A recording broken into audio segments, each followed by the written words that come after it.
അന്നദാന പ്രഭുവേ നിൻ ആശ്രയം യാചിച്ചുകൊണ്ടഗതികൾ നിന്നാമം ധ്യാനിക്കുന്നു.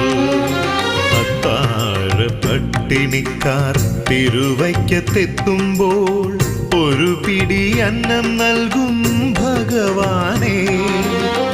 അന്നദാന പ്രഭുവേ നിൻ ആശ്രയം യാചിച്ചുകൊണ്ടഗതികൾ നിന്നാമം ധ്യാനിക്കുന്നു.